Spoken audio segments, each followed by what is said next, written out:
Bom dia, bom dia, bom dia, muito bom dia para você que está buscando se desenvolver, que está buscando aprender para ser um pai melhor, um marido melhor, um esposo melhor, uma esposa melhor. Muito bom dia.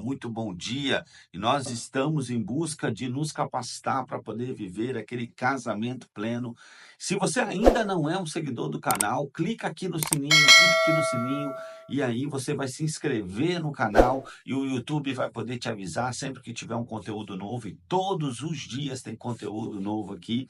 Compartilha, se você conhece um casal que precisa viver um casamento pleno, que precisa aprender mais, entender mais, para poder viver essa promessa de Deus, compartilha, coloca nos seus grupos, faça chegar o mais longe possível. Comenta aqui suas experiências, o que você passou, o que você superou, o que está sendo importante, o que te chama a atenção, ok? Comenta aqui, faça seus pedidos de oração. Também, se você puder, curta curta esse vídeo. Se você não gostar, dê um dislike também, não tem problema, não tem problema. É importante a gente saber o quanto esse vídeo está sendo importante e relevante para você. Hoje nós vamos meditar na palavra de Deus em 2 Coríntios 2, nos versículos 10 e 11. Eu vou repetir, 2 Coríntios 2, nos versículos 10 e 11. E diz assim: quando vocês perdoam alguém, eu também perdoo. Porque quando eu perdoo, se é que de fato tenho alguma coisa a perdoar, faço isso por causa de vocês, na presença de Cristo, a fim de que Satanás não se aproveite de nós, pois conhecemos bem os planos dele. Eu vou repetir. Quando vocês perdoam alguém, eu também perdoo. Porque quando eu perdoo, se é que, de fato, tenho alguma coisa a perdoar, faço isso por causa de vocês, na presença de Cristo, a fim de que Satanás não se aproveite de nós, pois conhecemos bem os planos dele.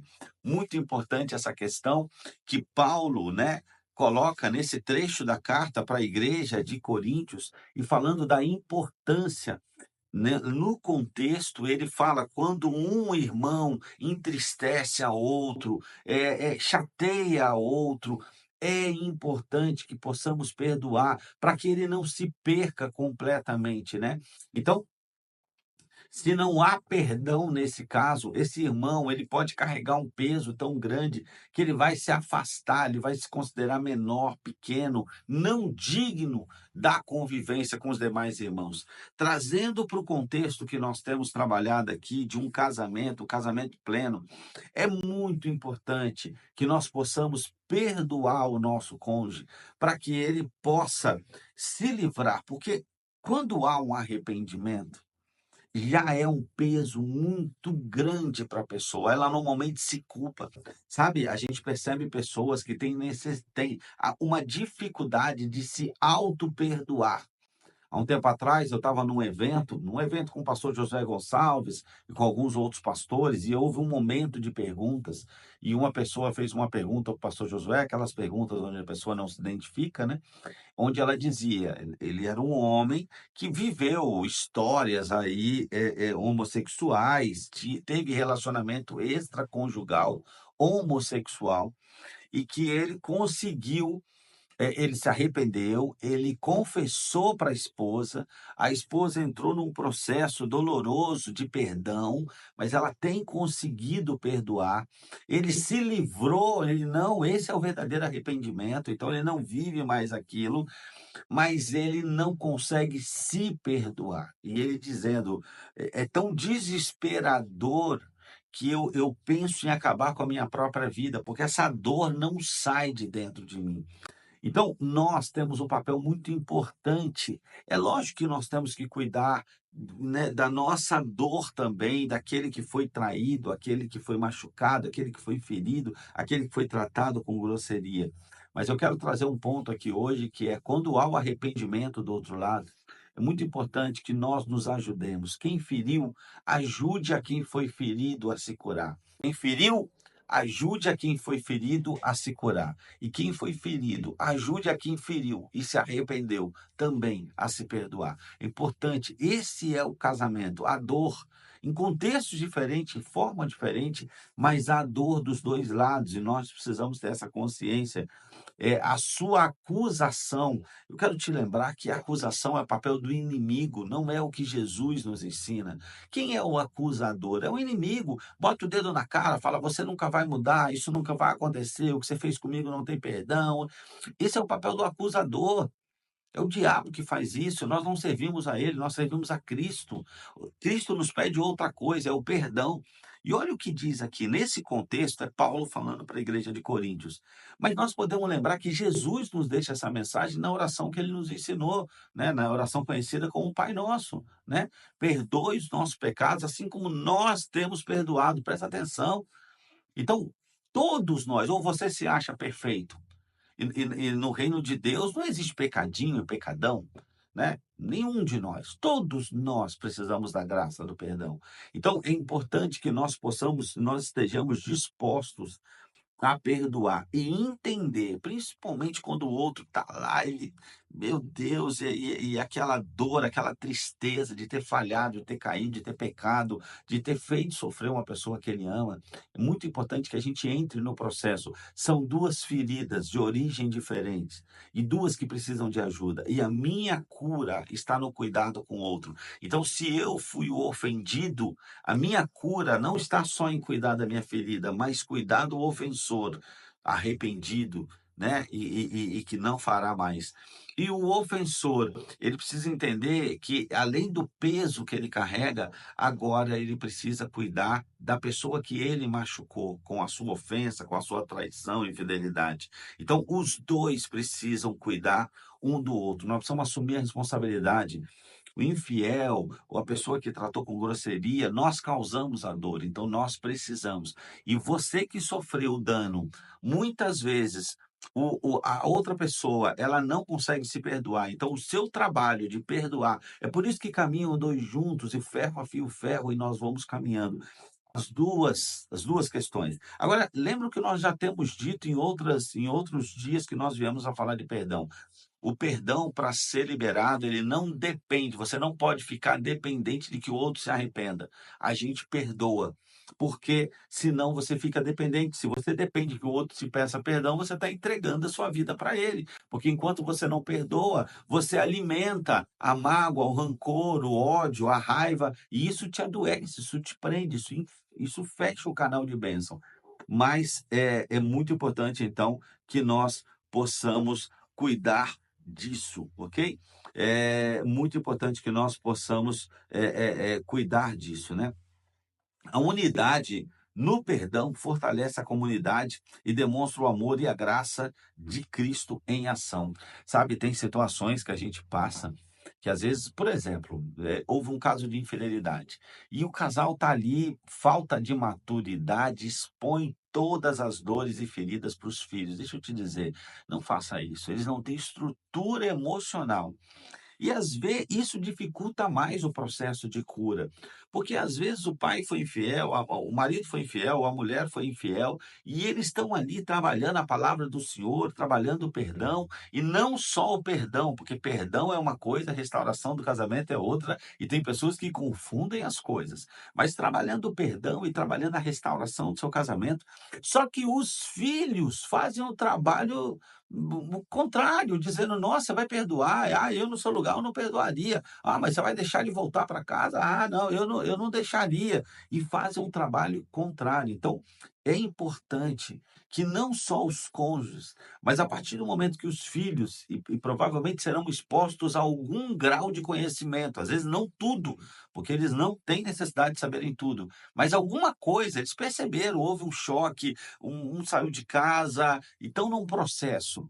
É importante que os filhos ajudem nesse processo, né, de perdão. Gente, nós precisamos perdoar. Perdoar o nosso pai, perdoar a nossa mãe, nós precisamos perdoar. E a partir do momento que a gente vai ganhando maturidade, a gente vai entendendo que a gente carrega hoje algumas maldições de antigas gerações, mas eles fizeram tudo que podiam. Agora, ou eu perdoo, ou eu me livro disso, ou eu solto esse fardo, ou eu carrego isso para a vida toda, para a vida toda. Então, é muito importante que a gente possa entender isso, né? O perdão não é apenas um ato humano, mas é realizado na presença de Cristo. Toda vez que a gente perdoa, na verdade, nós estamos agradando a Deus. Então, nós precisamos entender, né? Ou seja, o nosso perdão deve refletir o caráter e os ensinamentos de Jesus. É uma questão de maturidade, né? Jesus nos perdoou, Deus nos reconciliou, Jesus veio aqui e nos reconciliou com Deus, apesar de sermos de uma natureza caída, né? E de não merecermos, por isso que é graça, né? Quando nós perdoamos, quando nós decidimos perdoar e nós perdoamos, nós estamos imitando a Jesus. Lembra o que Paulo diz em uma das cartas? Sejam meus imitadores, porque eu sou de Jesus. Em outra carta ele diz: imitem a Jesus. Tudo que nós aqui precisamos fazer é sermos imitadores de Cristo. Isso é ser cristão. Isso é ser cristão. Então, nós precisamos ser imitadores de Cristo.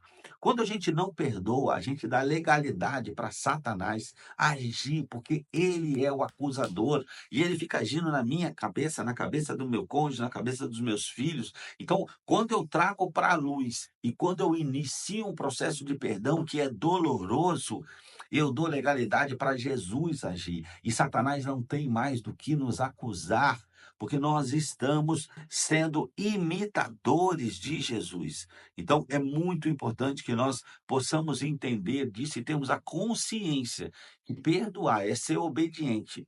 Não perdoar, decidir não perdoar, é ser desobediente, como Adão e Eva foram e conheceram a morte, a vida que a gente leva hoje. Então, é muito importante que a gente esteja vigilante, vigilante, porque Satanás tem suas táticas, né? E ele procura criar divisões. A palavra de Deus diz que um mundo dividido, que um reino dividido, né, não vai existir, não vai subsistir. Então nós precisamos entender que a falta de perdão, ela divide a nossa família. Ela divide a nossa família. E o inimigo quer isso, ele quer usar isso. Então, ele enfraquece a unidade da família, que é o nosso primeiro ministério. Daí a importância de nós nos mantermos vigilantes. Às vezes é difícil, eu já disse, uma coisa é o discurso, uma coisa é dizer, outra coisa é o fazer. Mas quando a gente entende que obedecer é ser obediente a Deus, desculpe, que perdoar é ser obediente a Deus,